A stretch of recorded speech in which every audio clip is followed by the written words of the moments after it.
Oke, Assalamualaikum warahmatullahi wabarakatuh. Waalaikumsalam warahmatullahi wabarakatuh. Oke, selamat siang semuanya. Siang. Oke, apa kabar hari ini? Alhamdulillah baik. Alhamdulillah. Oke, kalau memang semangatnya sudah luar biasa, kabarnya juga baik, berarti hari ini sudah siap kita melaksanakan kegiatan bimbingan kelompok. Siap semuanya? Insya Allah. Oke, sebelum itu kita kasih aplaus dulu lah biar nggak ada suasana yang tidak. Oke, sebelum kita melaksanakan kegiatan pada siang hari ini, ada baiknya kita semua meminta keberkahan dari Allah agar setiap kegiatan yang kita laksanakan pada siang hari ini mendapatkan keberkahan. Oke, bisa dimulai dari siapa yang mau memimpin doa? Oke, siapa? Ustadz siapa namanya? Oke, silakan dipimpin doanya. Pimpinan kelompok kita pada hari ini untuk kita baca doa terlebih dahulu. Doa mulai.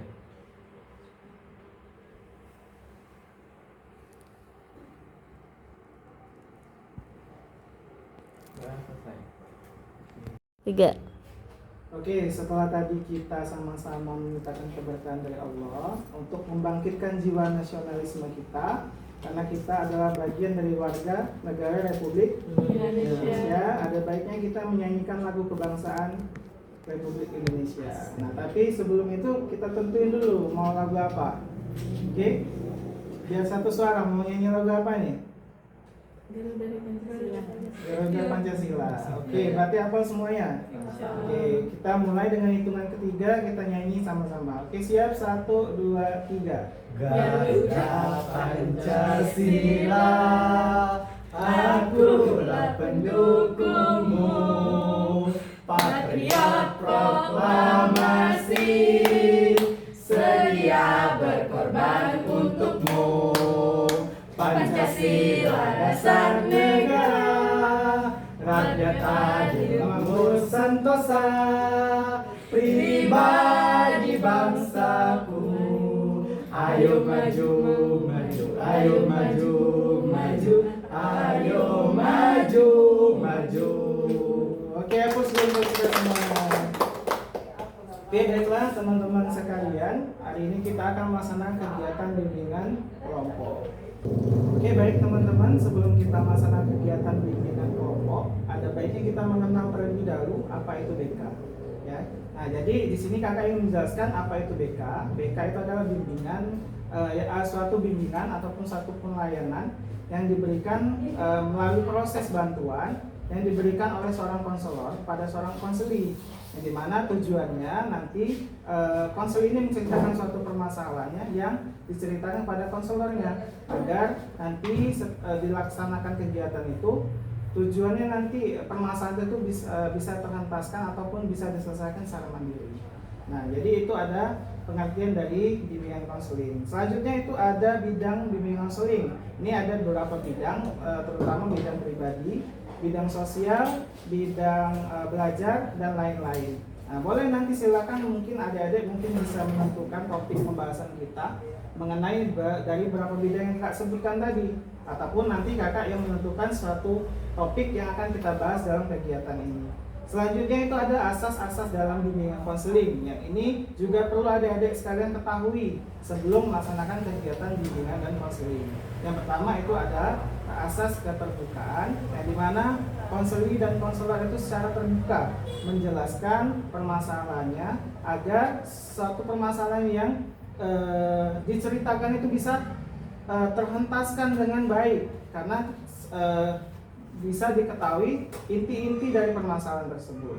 Selanjutnya itu ada asas kesukarelaan, di mana konseli itu secara sukarela datang kepada seorang konselor untuk menceritakan permasalahannya, bukan karena paksaan ataupun ajakan orang lain.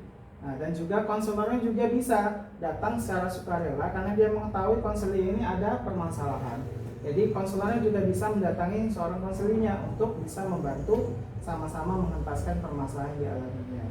Selanjutnya itu ada asas kerahasiaan, yang dimana asas kerahasiaan ini sangat penting. Karena apa? Dalam setiap permasalahan yang diceritakan itu pasti ada rahasianya. Nah, jadi seorang konselor harus memegang teguh asas kerahasiaan agar konselingnya merasa nyaman saat menceritakan permasalahannya. Nah, dan selanjutnya itu ada bidang layanan BK. Layanan BK ini ada banyak. Salah satunya ada layanan bimbingan kelompok yang akan kita laksanakan pada siang hari ini. Nah, tujuan BK juga ada, itu biasanya sering diketahui itu kalau disingkat 5M. Ya, 5M itu biasanya memahami diri, yang pertama M-nya itu, selanjutnya itu mengembangkan potensi, yang ketiga itu mengatasi masalah, yang keempat itu merencanakan masa depan, dan yang kelima itu mencapai. Jadi setelah merencanakan itu apa yang ingin dicapai. Nah, itu dari tujuan dari bimbingan konseling. Oke, sampai sini ada yang mau ditanyakan? Ada? Tidak ada. Baiklah, kalau tidak ada kita langsung masuk saja dari topik pembahasan dari bimbingan kelompok yang akan kita laksanakan pada siang hari ini. Oke, sebelumnya topiknya akan kita tentukan dari kakak atau adik-adik sekalian, biar enak. Oke, mau ditentukan dari kakak atau dari permasalahan kalian yang akan kita bahas? Dari kakak. Oke, kalau itu kita masuk ke topik pembahasan mengenai media sosial, ya. Media sosial tentang kita bagaimana kita dengan bijak menggunakan media sosial, ya. Karena kita ketahui media sosial ini adalah hal yang tidak mungkin lepas ataupun terlewat dari kehidupan kita.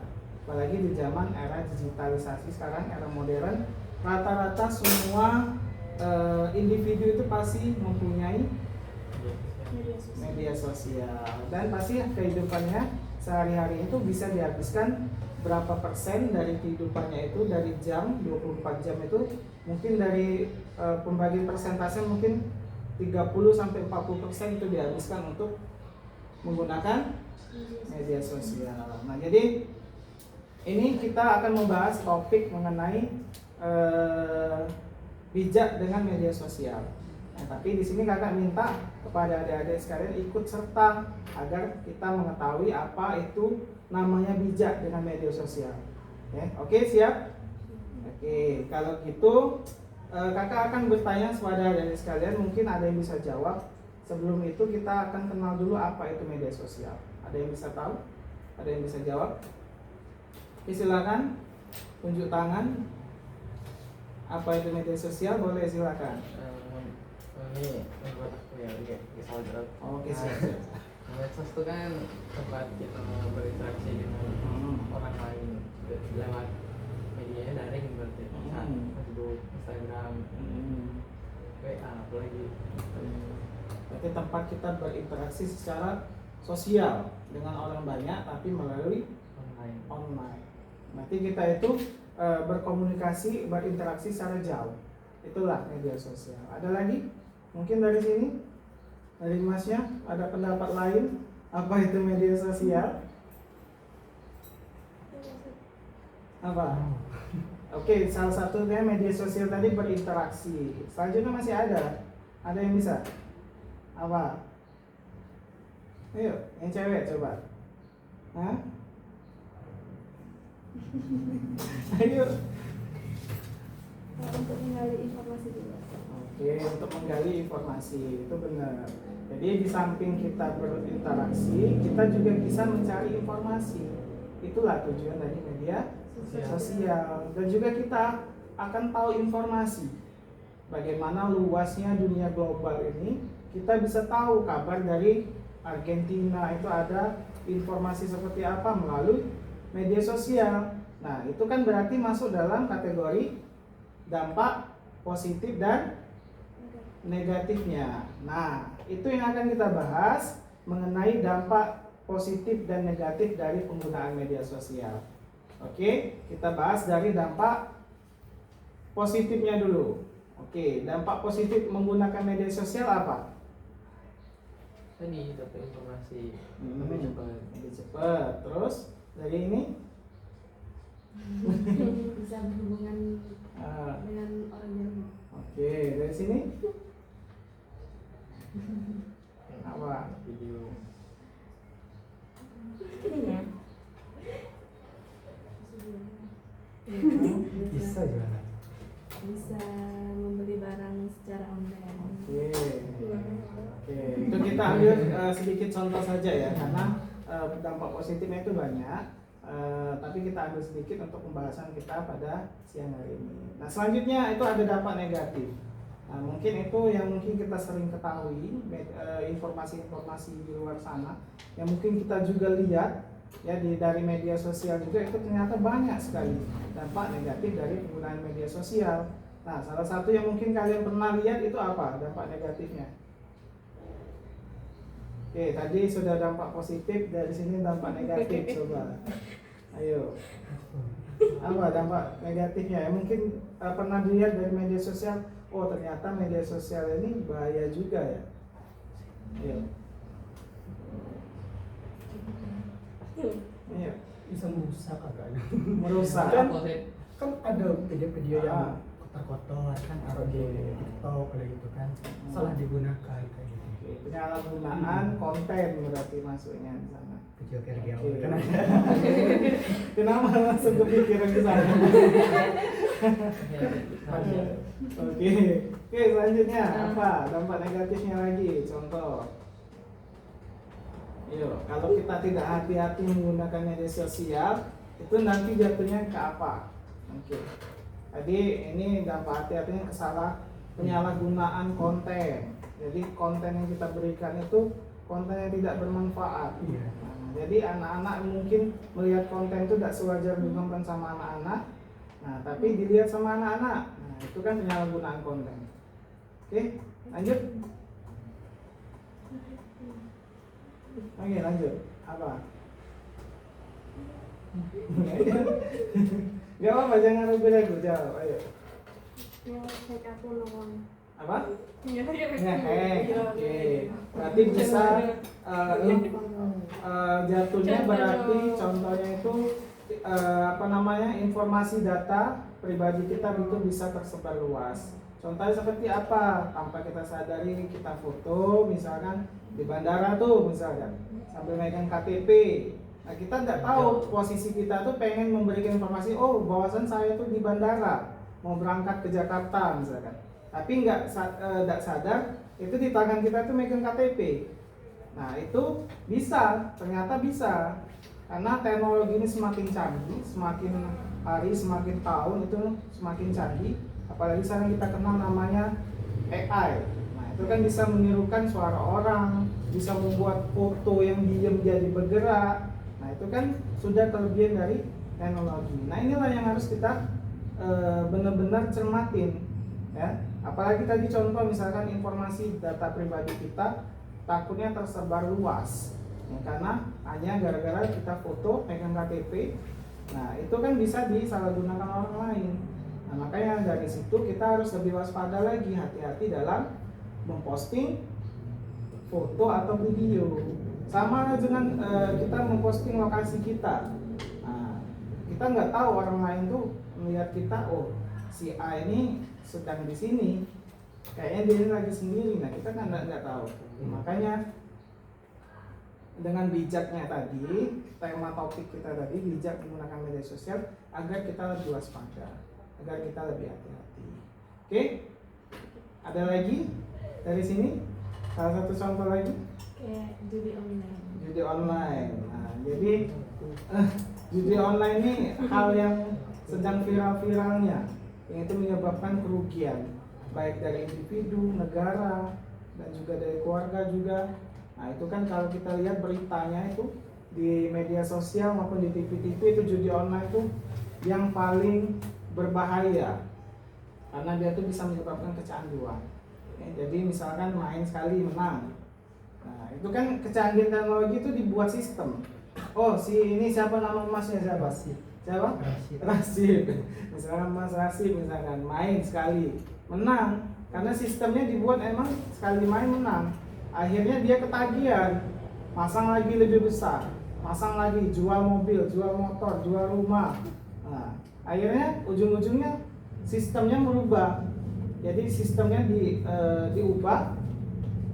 Si Mas ini tadi kalah. Akhirnya dia frustasi, bunuh diri, mencuri. Nah itu kan dampak negatifnya itu lebih luas. Jadi dampak negatif yang paling berbahaya itu adalah contoh pornografi dan judi online. Nah seperti itu.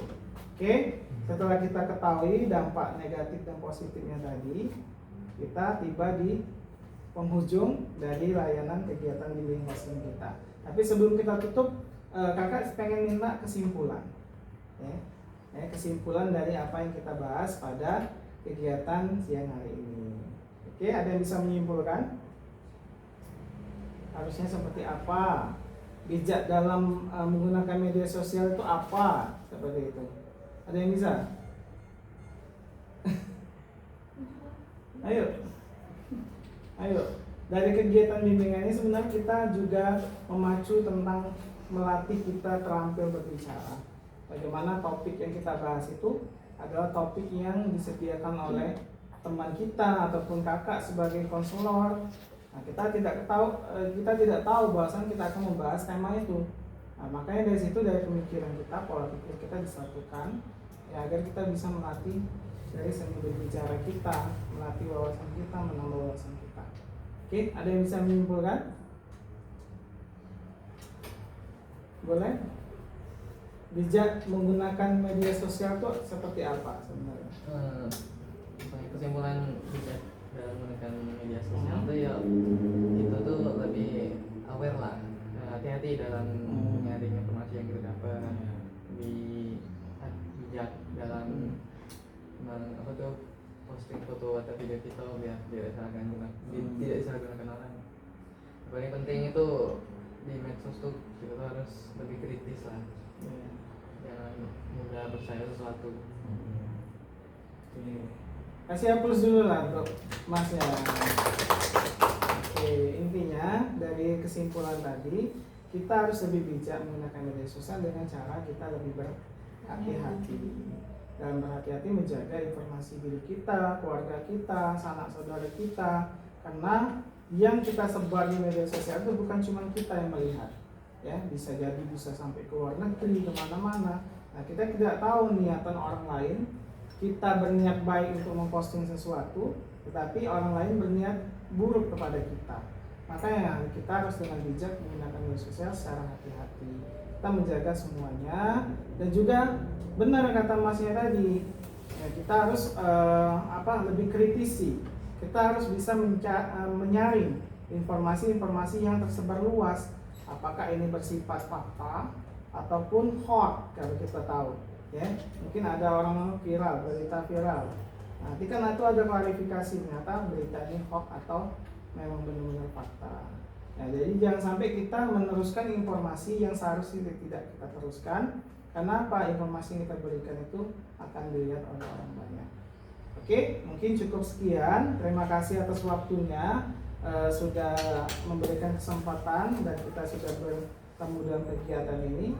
Intinya kita berharap lebih dan kurang waktu yang kita dapatkan itu bisa bermanfaat dan juga menambah wawasan sedikit ya tentang bijak menggunakan media sosial.